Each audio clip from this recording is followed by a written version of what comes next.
오늘은 어둠이더니 이제는 빛이라 라는 제목으로 함께 말씀을 나누겠습니다. 오늘 에베소서 5장 8절에 보면 너희가 전에는 어둠이더니 이제는 주 안에서 빛이라 라는 말씀이 나옵니다. 전에는 어둠이었는데 이제는 주 안에서 빛이라. 이 간단한 말씀을 우리가 이번 한 주간에 어둠과 빛이라는 단어와 주제로 묵상하면서 하나님의 뜻을 발견하기를 바랍니다. 기억할 수 있도록 이 세 가지 관점으로 이 어둠과 빛을 구분해서 설명을 해보겠습니다. 첫 번째, 이 어둠과 빛은 소위 creation word라고 해서 창조 단어, 창조 언어라고 할 수 있습니다. 세상이 흑암 속에 혼돈 속에 있었고 창조자이신 하나님께서 빛이 있으라 하셔서 세상에 빛이 창조되고 모든 만물이 창조되었습니다. 태초에 하나님이 천지를 창조하시니라. 땅이 혼돈하고 공허하며 흑암이 깊음 위에 있고 하나님의 영은 수면 위에 운행하시니라. 하나님이 이르시되 빛이 있으라 하시니 빛이 있었고 빛이 하나님이 보시기에 좋았더라. 하나님이 빛과 어둠을 나누사 하나님이 빛을 낮이라 부르시고 어둠을 밤이라 부르시니라. 저녁이 되고 아침이 되니 이는 첫째 날이니라. 하나님의 말씀으로 세상이 창조되었습니다. 창조의 그날에 빛이 있으라 하셨고 이제 하나님께서 빛과 어둠을 만드셨습니다. 빈센트 반 고흐라는 화가가 말한 것처럼 모든 것에는, 모든 사물에는 많은 빛이 내린다, 그런 말이 있는 것처럼 우리가 직접 빛을 볼 수 없을지라도 빛을 통해서 다른 모든 것, 창조된 모든 것들을 볼 수 있다. 그러니까 빛이 없으면 생명도 없고 빛이 없으면 질서도 없다. 흑암이 가득 차면 존재하는 모든 것들을 우리가 보기가 어렵지만 빛이 나타나면 그 빛이 그 모든 사물을 반사하여서 그 사물이 가지고 있는 빛을 드러내게 되고 세상의 모든 창조된 것들, 피조물들이 드러나게 된다는 겁니다. 러스 램지라는 사람이 말하기를 하나님의 창조 질서 안에서 그 첫째 날 이후에 모든 것은 밤과 낮의 리듬 속에서 이루어졌다. 우리는 빛 가운데서 일한다. 그리고 동일한 빛을 통해 다른 사람이 우리가 만든 작품을 본다. 그리고 그 모든 빛은 하나님께 빌린 것이다.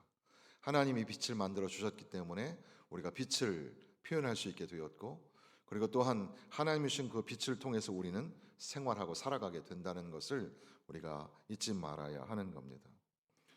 그런데 그것이 창조의 이야기였다면 지금 오늘 에베소서 5장에 나오는 어둠과 빛에 관한 창조는 새 창조, 뉴 제너시스, 뉴 크리에이션이라고 할 수 있는 그런 의미이죠. 예수 그리스도 안에서 새 창조를 경험하게 되었다. 예수 안에서 옛사람은 죽고 새 사람이 되었다. 예수 안에서 새롭게 지어지게 되었다. 이런 의미에서 새 창조라고 부릅니다. 그래서 전에는 어둠이었는데 이제는 빛이 되었다.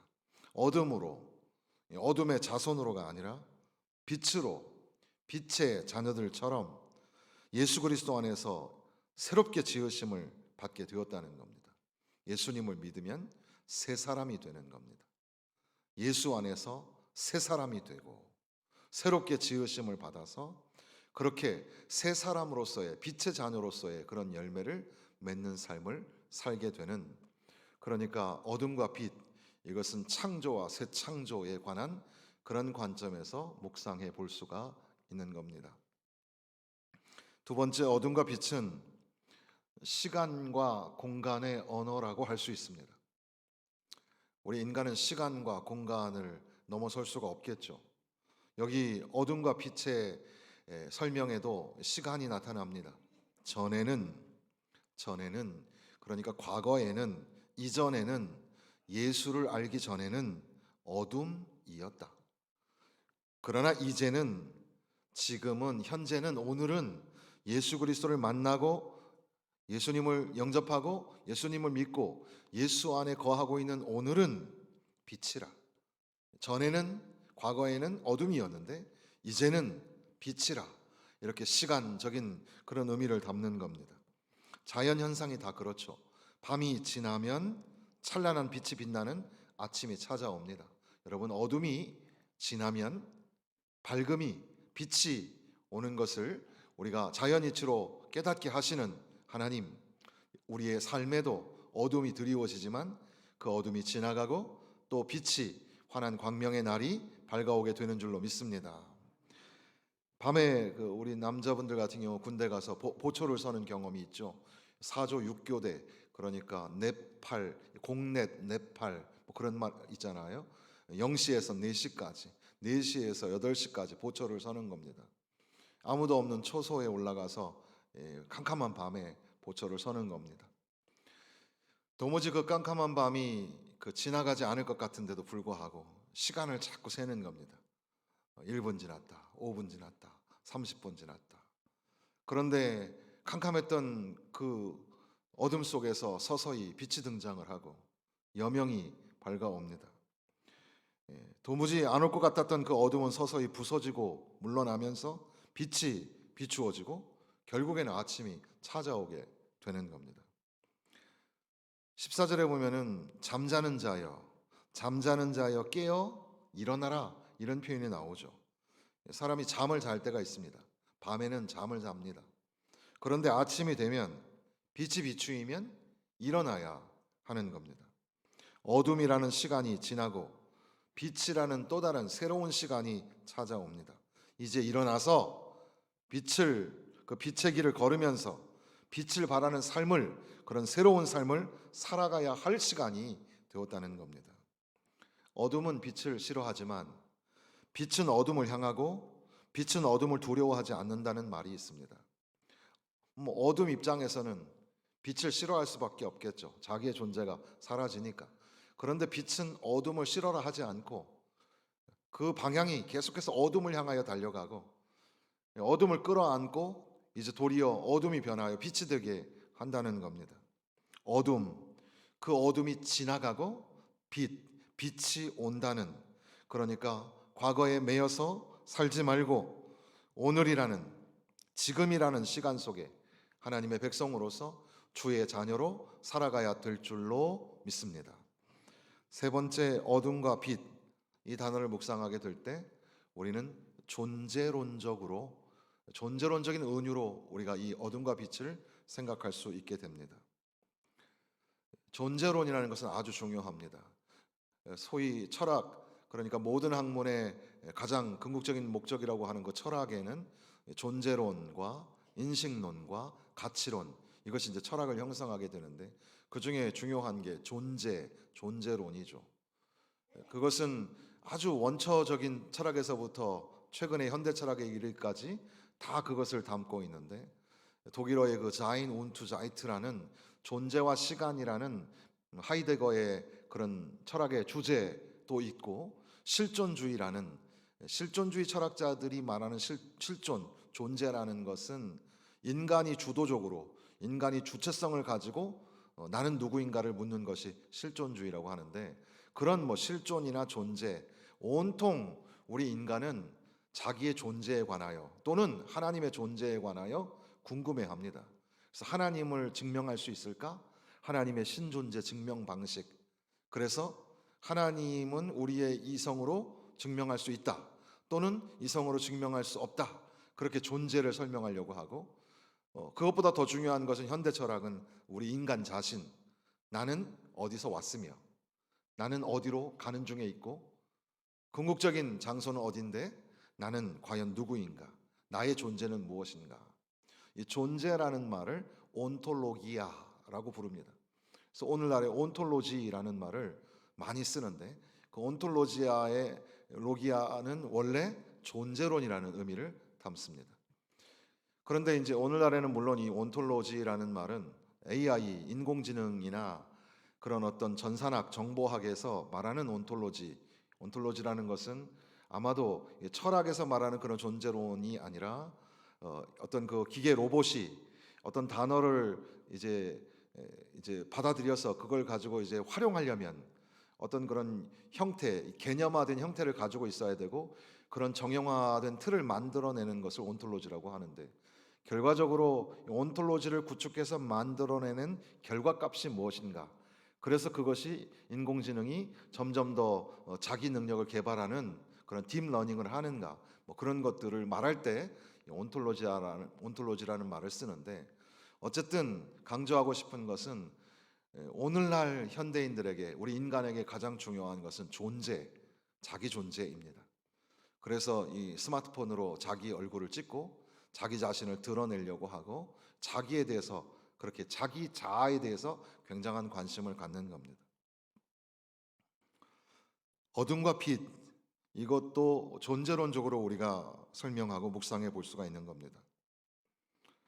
어둠 속에 있더니 빛 속에 들어오게 되었다, 이렇게 표현해도 되는데, 오늘 여기 바울 사도는 에베소 교회를 향하여 너희가 전에는 어둠이었다, 그런데 이제는 빛이라, 너희가 그리스도 안에서, 주 안에서 빛이라, 이렇게 설명을 하는 겁니다.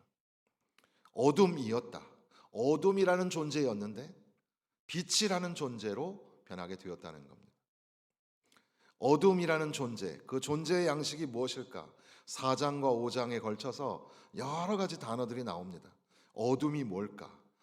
우리가 이미 짐작하는 그런 단어들이 다 그 안에 해당이 될 텐데, 가장 근접해 있는 문맥으로 보면 3절에 보면 음행, 온갖 더러운 것, 탐욕, 4절에는 누추함, 어리석은 말, 희롱의 말, 5절에는 음행하는 것, 더러운 것, 탐하는 것, 우상 숭배하는 것, 그리고 6절에는 불순종의 아들들, 이런 것들이 어둠의 존재 양식입니다. 그러니까 어둠이었을 때는 그렇게 살 수밖에 없었는데, 이제는 너희가 주 안에서 빛이라, 빛이라는 존재 양식을 표현하기 위해서 주님을 기쁘시게 하는 삶, 빛의 자녀가 삶 가운데 맺어야 될 열매가 뭘까? 빛의 열매는 9절에 착함과 의로움과 진실함에 있느니라, 이렇게 말씀하시는 겁니다. 예수님을 만나고 예수 그리스도와 연합함으로써 이제는 주 안에서 빛이 되었다, 빛에 속한 사람이다, 빛에 걸맞는 그런 행동을 하며 살아가야 된다, 낮의 빛 속에 편하게 느끼는 사람처럼 살아야 한다 등등의 여러 가지 영어 번역본의 해석이 있는데, 어쨌든 빛의 열매, 착함과 의로움과 진실함의 열매, 성령의 열매, 뭐 9가지 갈라디아서에 있는 그런 열매로 그렇게 비슷하게 설명하기도 하지만, 오히려 이렇게 문자 그대로 빛의 열매, 빛의 열매는 착함이고 의로움이고 진실함이다, 이렇게 이 말씀을 우리가 읽어나가는 것이 중요하겠습니다. 열매 없는 어둠의 일을 참여하지 말고 오직 빛의 열매, 착함과 의로움과 진실함의 열매를 맺으면서 살아가라, 이렇게 말씀하시는 겁니다. 우리의 삶 가운데 빛이라는 존재, 그 빛으로서 착함과 의로움과 진실함을 드러내는 그런 삶의 양식이 우리 가운데 필요하다는 겁니다. 착함과 의로움과 진실함이 뭘까? 우리가 다 알고 있지만 다시 한번 점검하는 의미에서 생각해 본다면, 착한 열매라는 것은 하나님과 사람 앞에서 내 마땅한 권리와 유익을 양보하고 포기하고 져주고 때로는 이웃을 배려하고 타인의 잘못을 용납하고 살아가는 그런 겸손한 삶, 그것이 착한 거죠. 오늘 우리는 예수 그리스도 안에서 착하게, 선하게 살아가야 합니다.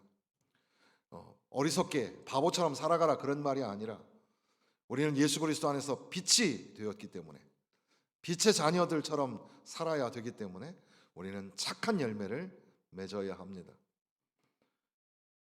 이 시대는 서로 이 생존 경쟁을 하듯이 세상을 살아가니까, 이 땅에서 아둥바둥 살아가려면 세상을 이겨 먹어야 되고, 그러니까 속이기도 하고 거짓말도 하고, 그리고 다른 사람을 짓밟고 올라가야 하는 그런, 어떻게 보면 참 처절한 그런 인간 생존, 이것이 이 땅의 삶의 모습인데, 우리는 예수 그리스도 안에서 새 사람이 되었습니다.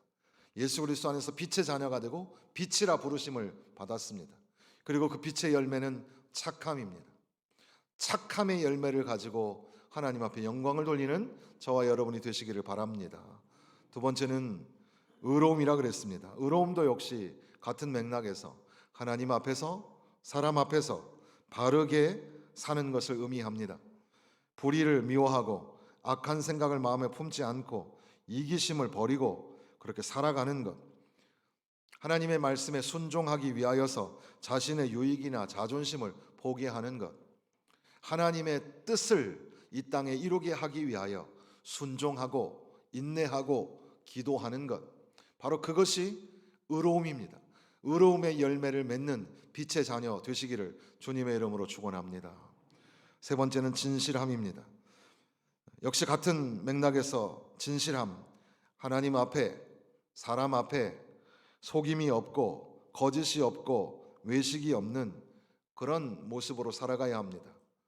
드려지게 하소서라는 찬송을 오늘 1부, 2부 다 성가대가 그 찬양을 불렀는데 거기에 보면 진실하게 하소서, 진실하게 하소서, 하나님 앞에서 진실한 기도를 드리게 하여 주소서, 그렇게 노래합니다. 진실함, 진실함이 참 중요합니다. 우리가 말을 하는데 바깥으로 표현되는 언어와 그 속에 숨겨진 그 뜻과 이율배반적이고 다르게 되어 있을 때가 많습니다. 그렇게 생각과 언어가 다른 것을 예수님께서는 바리새인과 서기관들의 모양으로 설명을 하시면서 겉모양은 그렇게 번지르한데 속에는 썩은 송장이 들어있는 것 같은 그 회칠한 무덤 같다는 표현을 하셨습니다.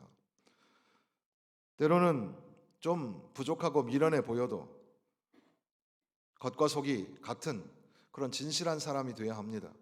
속에 있는 거 남에게 다 보여줘라 그런 말이 아니라 항상 변함이 없이 진실한 그런 모습으로 하나님 앞에 서고 또 사람 앞에 그렇게 드러나는 빛의 열매를 맺어가는, 착함과 의로움과 진실함의 열매를 맺어가는 성도, 그리고 교회가 되어야 할 줄로 믿습니다.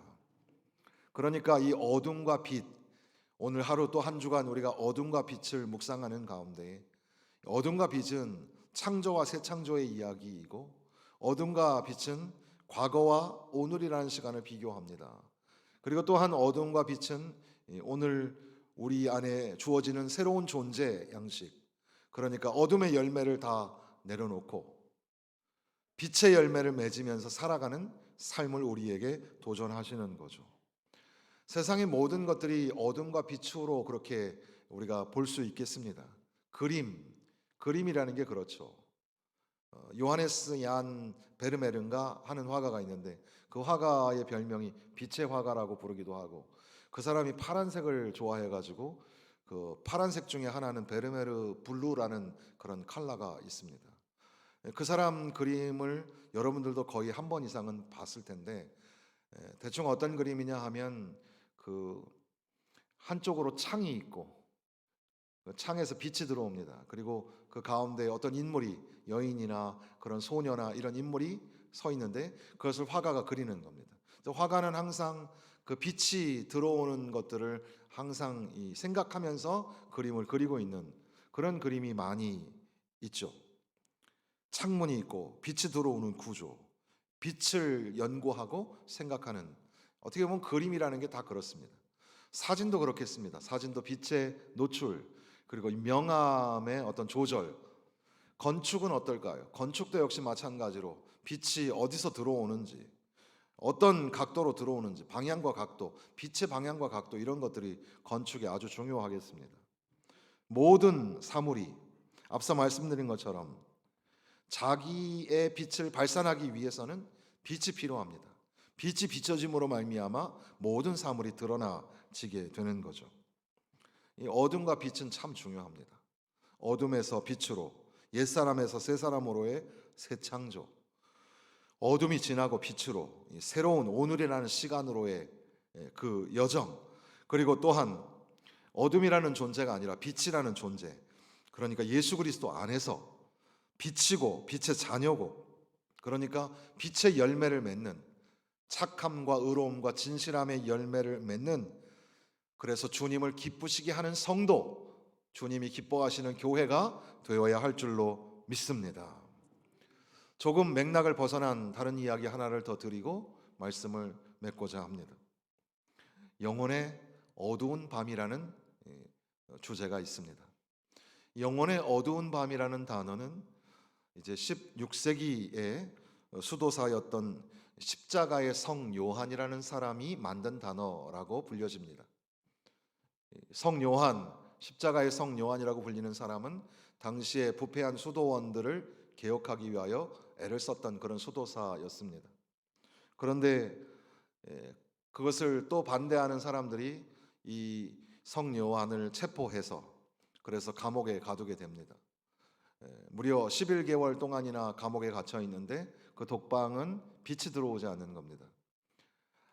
아주 희미하게 뭔가 빛의 그 어떤 그 여운이 살짝 들어올 때도 있지만 거의 온 시간을 캄캄하고 아무것도 보이지 않는 독방에 갇혀 있는 겁니다. 그런데도 불구하고 그 온통 어두운 독방에서도 하나님을 만나고 하나님과의 친밀한 관계를 누리면서 우리의 삶에 영혼의 어두운 밤이 찾아올지라도 그러나 하나님을 만날 수 있으며 하나님과의 친밀한 관계를 가질 수 있음을 그렇게 도전하시는 그런 영성이 바로 영혼의 어두운 밤이라고 할 수 있겠습니다.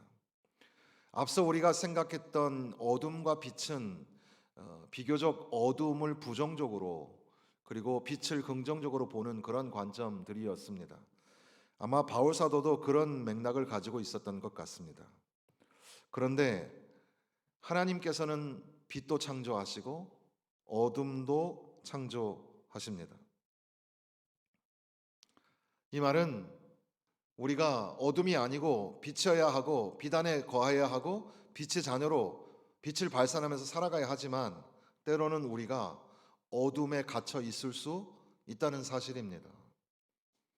지금 죄악이 가득하여서 죄를 막 짓고 살아가는 그런 삶이 아니어도 앞이 캄캄한 그런 터널 같은 곳을 지나가고 있거나 또는 아무것도 보이지 않는 흑암의 감옥 같은 곳에 갇혀 있는 것 같은 그런 삶을 살아가는 사람들도 있을 수 있습니다. 그런데 어둠을 지으시고 빛을 지으신 하나님, 그 하나님이 우리 하나님이시기 때문에 바로 그 어둠에도 빛으로 인도하시는 하나님이 계신다는 사실입니다. 예수님께서 다 이루셨다 말씀하시고 십자가 위에서 숨을 거두실 때 온 세상에 흑암이 덮이게 됩니다. 그 캄캄한 흑암, 그러나 그 언덕 위에 여전히 예수님의 십자가는 세워져 있었던 겁니다. 여러분의 삶에 어둠이 드리워지고 도무지 앞이 보이지 않는 그런 어둠의 긴 터널을 지나가고 있을지라도 그곳에 하나님이 계신 것을 믿으시기를 바랍니다. 도리어 하나님의 친밀하심, 하나님이 나와 함께 하심을 의지하는 가운데 하나님께서 이제 어둠이 지나가고 빛이 오게 하시고 그리고 어둠이 아니라 빛이라 말씀하여 주시면서 이제는 옛사람이 아니라 새사람으로 새롭게 되게 하시는 것을 믿으시기를 바랍니다. 올 한 해 우리는 이제 신년 1월 1일도 지나갔고 또 설날의 1월 1일도 지나가고 오늘은 이제 보름을 지나가는 정월 대보름을 지나가는 그런 시간입니다. 올 한 해 선한 능력으로 살아가야 되겠습니다. 올 한 해는 어둠이 아니라 빛을 선택하고 어둠의 존재를 벗고 빛의 열매를 맺으면서 그렇게 하나님을 기쁘시게 하는 삶을 살고 또 하나님 앞에 영광을 돌리는 그런 빛의 자녀로서 살아가야 될 줄로 믿습니다. 어둠의 자리, 비록 그 자리에 있을지라도 주님이 우리를 빛으로 부르시는 줄로 믿고 속히 그 터널을 나오고 그리고 나와서 빛을 발산하는 주의 백성들 되시기를 주님의 이름으로 축원합니다.